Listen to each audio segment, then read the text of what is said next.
C-Bus. Okay, so I'm out here in the sticks.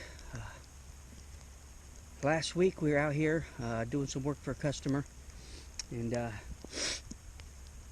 come back out a couple days ago, check it out here, see how everything's holding up together, and yeah, I identified a couple problems out here in the area. So I've found that there's a pretty dense deer population out here that's causing some issues with the project. So I came out to take care of those things. I'll show you what I'm talking about here, but there's been a couple large bucks causing some issues, and I'm going to take care of those things while I'm out here today. So I came out before things could get really out of hand, you know. Ain't the best weather for it today, but I'm going to try to take care of it. I'm just going to use this, take care of it, and probably this too. So let me show you what I'm talking about. There's something.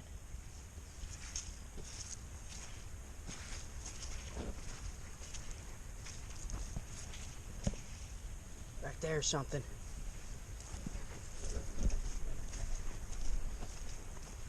Oh yeah, we found the culprit.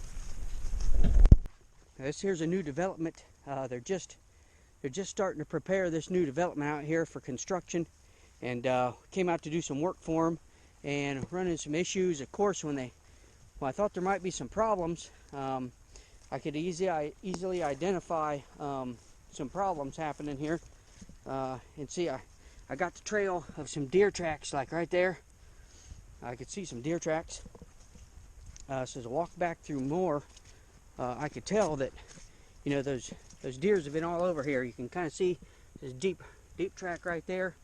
They've been tracking through this whole area. So we planted these trees for the customer, and bam, I came back and I see this big buck rub. If you got big deer in your area, you know, after we planted a couple $1,000s worth of trees out here, and then we have a buck coming through here, marking his territory, you know, rubbing the trees like this, and you can tell the big tracks right here spread wide apart. So you know that's a big buck rub. So came out here to take care of it. So let me show you how we're going to take care of it. It's a really pretty simple solution. We're going to set it up just like I've already done on that tree right there. And let me show you how I did that. It only takes a few minutes, so let's get to it. Dang, so it's pretty muddy out here. First thing I'm going to do is just take my corrugated pipe. This is perforated. Doesn't matter. You can use corrugated or solid pipe, perforated pipe, as long as it's flexible. And it's this black ABS flexible pipe. We're just going to put it around the trunk. So easily I'm just going to guesstimate how tall I need it to be. After I get a guesstimation of how tall this is going to be, I'm just going to take my utility knife.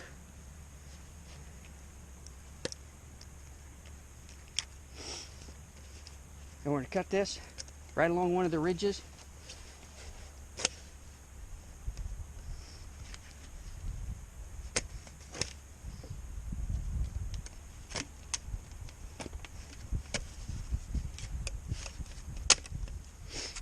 Just like so. Now I've got the right length of pipe.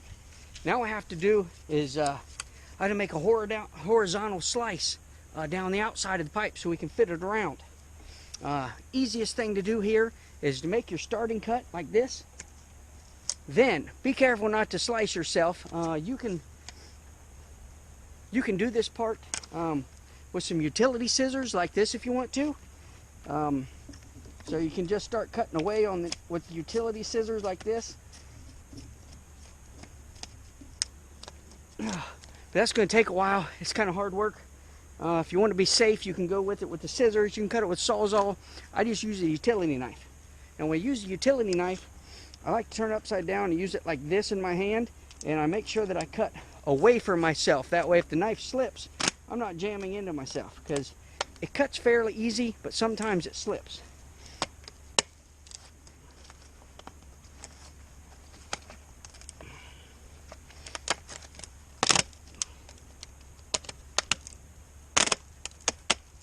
just get a good hold. After you've got it started about a foot, you can grab it under here like a football and just hold it and cut away. Knife slips out, tuck it back in.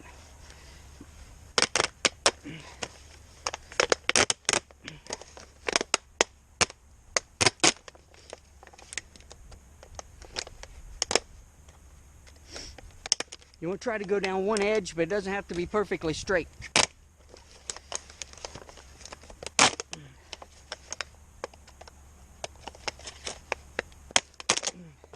After you get to the bottom, you should be able to bend the pipe open like this.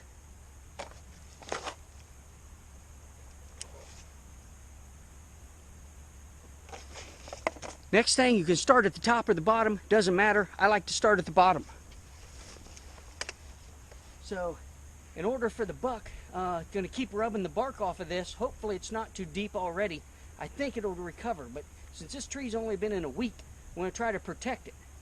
So we're just going to spread this out and put it around the base, and then we're going to spread it and work our way up.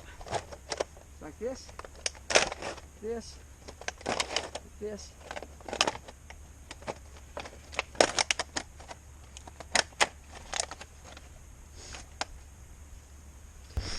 And there you go. You got it around the trunk of the tree. This is some older pipe. It was kind of disformed, but it doesn't really matter. You're just going to protect this for a year or so the bucks don't rub it. We're going to make sure that we do this to all the trees we planted out here. So you can see it'll stay around. If you have trouble at the top or it's starting to fall off, you can always take a zip tie and squeeze this part in like that. With a zip tie at the top. Usually this corrugated pipe is rigid enough that you don't have to do that. Most of the time it will just stand there.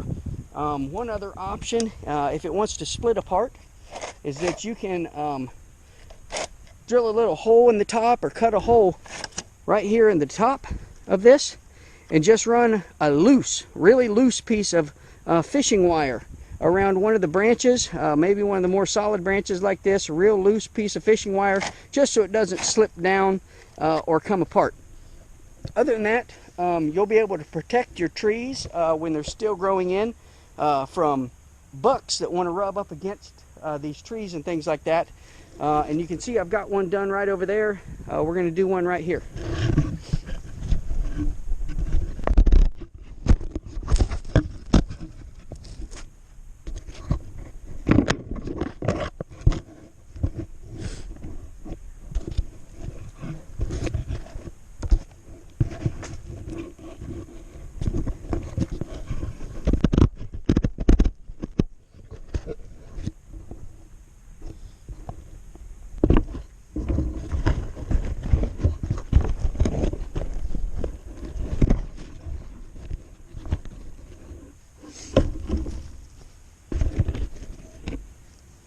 So a lot of times when I come to the job, I will pre-cut these like I've already done back at the shop. That way when I get out on site, I can just get in and out much quicker.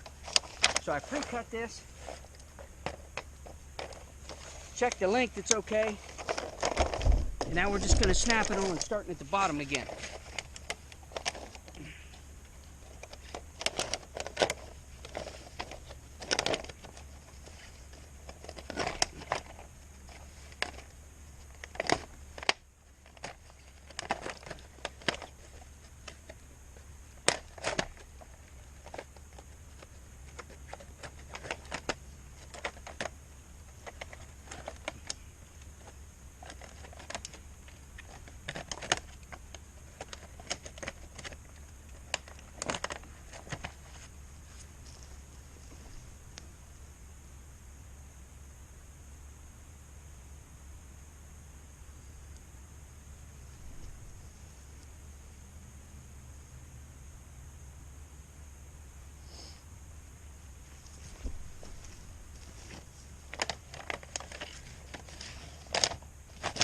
Alright, so we got this one on there. This is the worst part of this job.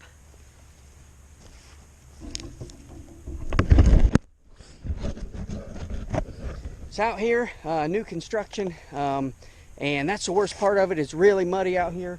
You can see all the water Now you might note when we planted these trees we had to leave an easement for the utilities so they're not close together. However, if you've noticed, we've raised the trees up at a higher level because we didn't want them sitting down in all this water. So I was out here with the equipment, also graded this a little bit so the water would run through them instead of right on top of them.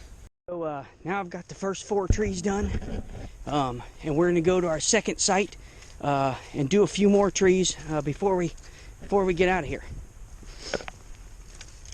Hopefully this is going to solve the problem with the big deer population and the unruly bucks. If you have a problem where the bucks are rubbing the trees that you planted, or if you think you have a high deer population and you're out here where there's nothing to scare them away, you can try a solution like this.